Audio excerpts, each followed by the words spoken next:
निपक्ष व निर्भीड वृत्तपत्र दैनिक आत्ताचा एक्सप्रेस।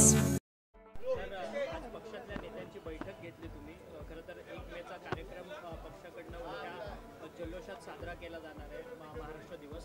आज बैठकीमध्ये काय जबाबदाऱ्या काय वाटप?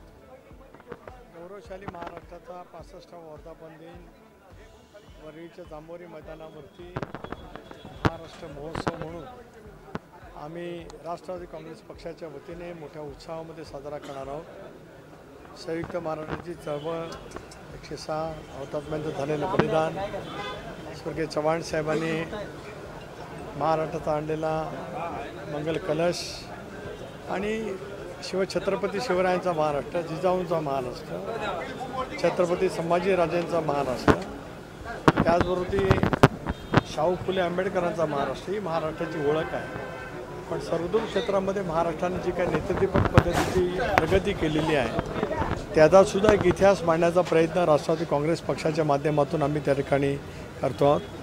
पक्षाच्या माझ्या सर्वच वरिष्ठ प्रमुख सहकाऱ्यांशी मी चर्चा केली।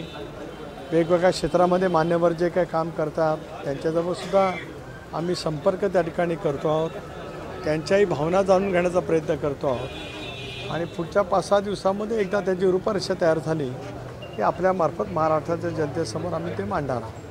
सर, दीनानाथ मंगेशकर रुग्णालयात ज्या पद्धतीने प्रकार झाला तसाच प्रकार काहीसा रायगड जिल्ह्यात सुद्धा झालेला आहे, त्याबद्दल तुम्ही बोललेला आहात। नक्की नेमका प्रकार काय झाला? ॲम्ब्युलन्स मिळाली नाही अशी तक्रार। 2 घटना दुर्दैवाने रायगड जिल्ह्यामध्ये घडल्या। एक घडली माणगावच्या उपजिल्हा रुग्णालयाच्या मध्ये एक तरुण गौरांग गायकर नावाचा 14 वर्षाचा विद्यार्थी ज्याला ताप आला म्हणून तो म्हसळ्याच्या ग्रामीण रुग्णालयामध्ये दाखल झाला होता।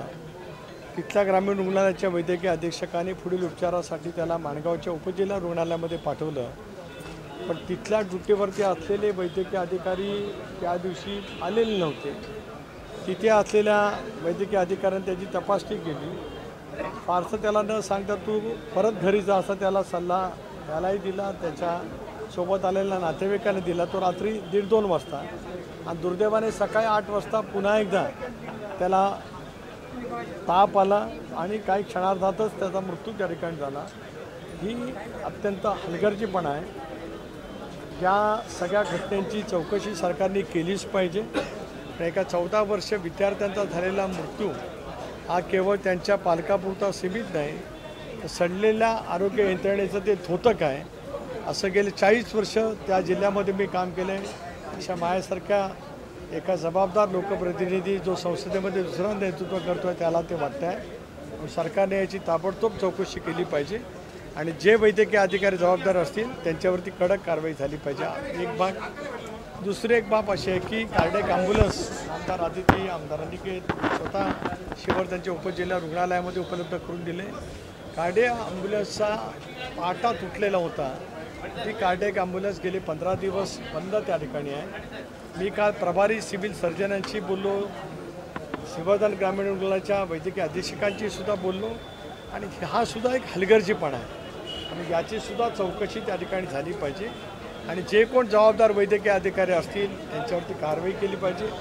आरोग्यमंत्र्यांचं सुद्धा मी लक्ष वेधतो, माननीय मुख्यमंत्री दोन्ही उपमुख्यमंत्री महोदयांचं सुद्धा लक्ष या निमित्ताने मी वेधू इच्छितो आहे की ही संबंधित जी काय आरोग्य यंत्रणा ज्या पद्धतीने काम करते आहे त्या आम्हा सर्वांच्या दृष्टिकोनातून लांछनास्पद। सर, हिंदी में जानना चाहेंगे कि खुलताबाद और दौलताबाद का नामकरण जो है वो अभी चेंज करने जा रहे हैं। जो मिनिस्टर है संजय सिरसाट, उन्होंने कहा है कि उसका नाम चेंज करो। आपका समर्थन है पार्टी का? देखिए, मैंने